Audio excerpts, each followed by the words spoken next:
नमस्कार और सुस्वागतम। मैं प्रोफेसर मनोज आपका हिंदी इस विषय में स्वागत करता हूँ। दोस्तों, आज अपने अध्यापन का विषय है वाक्य के भेद। हाँ, वाक्य के भेद यानी टाइप्स ऑफ सेंटेंसेस। जिस तरह से हमने टाइप्स ऑफ सेंटेंसेस ये विषय 9वीं कक्षा में भी पढ़ चुके हैं, लेकिन इस साल हम विस्तृत स्वरूप में पढ़ेंगे वाक्य के भेद। इसके पहले हम वाक्य इस शब्द की परिभाषा यानी कि डेफिनेशन क्या है वो देखेंगे। वाक्य किसे कहते हैं? वाक्य की परिभाषा इस तरह से हो सकती है, शब्दों के अर्थपूर्ण समूह को वाक्य कहते हैं। शब्दों के अर्थपूर्ण समूह को वाक्य कहते हैं। शब्दों का समूह ये केवल उचित परिभाषा का वाक्य नहीं है, तो उस शब्दों को समूह के कोई तो अर्थ निकलना चाहिए, तब जाके उसे हम वाक्य कह सकते हैं। तो इस जिसे हम कहते हैं कि that is meaningful group of words, it's called sentence. तो उस शब्दों के समूह से कुछ ना कुछ तो अर्थपूर्ण वाक्य या तो अर्थ निकलता है, तो उसे हम वाक्य कहते हैं। ये जब वाक्य हम कहते हैं तो उस वाक्य के कुछ भेद हैं यानी कि प्रकार हैं।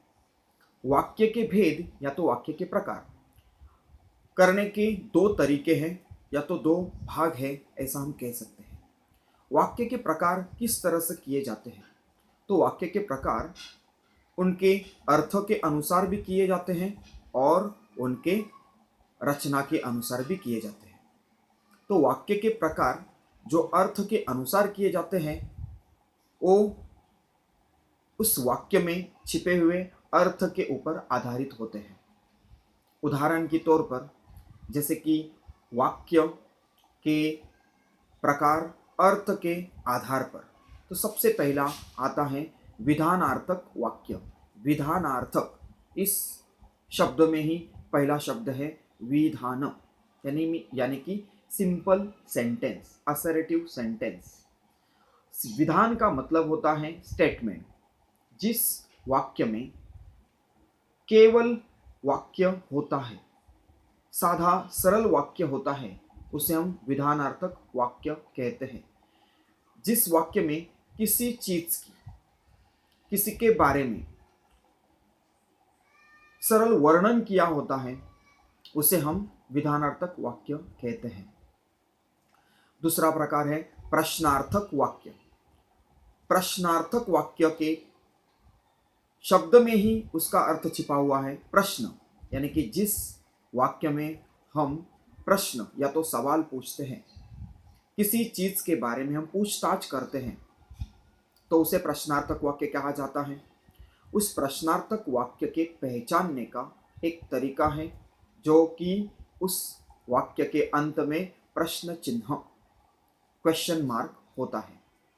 तो जिस वाक्य में प्रश्न पूछा जाता है, जिस वाक्य में कुछ पूछताछ की जाती है और वाक्य के अंत में प्रश्न चिन्ह होता है, उसे हम प्रश्नार्थक वाक्य कहते हैं। तीसरा प्रकार है उद्गारार्थक वाक्य। इसे विस्मयार्थक वाक्य भी कहते हैं। उद्गारार्थक वाक्य यह तीसरा प्रकार, जिसे हम कहते हैं एक्सक्लेमेटरी सेंटेंस। उद्गारार्थक, इस शब्द में ही उद्गार ये पहला शब्द है। तो उद्गार का मतलब होता है हम जब अपनी भावनाओं को प्रदर्शित करते हैं, तब जो वाक्य अपने मुंह से निकलता है, हम उत्साह, आनंद, दुख, घृणा, इन सब भावनाओं को हम जब प्रदर्शित करते हैं, तब जो वाक्य होता है उसे उद्गारार्थक वाक्य या विस्मयार्थक वाक्य कहते हैं। इस वाक्य के अंत में उद्गार चिन्ह, एक्सक्लेमेटरी मार्क होता है। तो इसे पहचानने का एक तरीका जो है, तो वो है जिस वाक्य में उद्गारार्थक चिन्ह होगा, उसे हम उद्गारवाचक वाक्य या तो उद्गारार्थक वाक्य कहेंगे। चौथा वाक्य का प्रकार है आज्ञार्थक वाक्य। आज्ञार्थक वाक्य में ही उसका अर्थ छिपा हुआ है आज्ञा। आज्ञा यानी हुक्म, किसी कार्य को करने की हम आज्ञा देते हैं, हुक्म देते हैं, उसे हम आज्ञार्थक वाक्य कहते हैं। इसमें और एक पहलू छुपा हुआ है। आज्ञार्थक वाक्य में विनंती या तो प्रार्थना भी होती है। जिस तरह से उदाहरण के तौर पर यहां से निकल जाओ, लाओ वो किताब यहाँ पे, ये दो वाक्य जो है उसमें आज्ञा की हुई है। कृपया मुझे पानी दो, कृपा करके मुझे मदद करो। तो इन दो वाक्यों में कृपया और कृपा करके इन शब्दों का प्रयोग किया है। ये वाक्य में प्रार्थना, विनती की है, फिर भी ये वाक्य आज्ञार्थक वाक्य के प्रकार में आते हैं। धन्यवाद।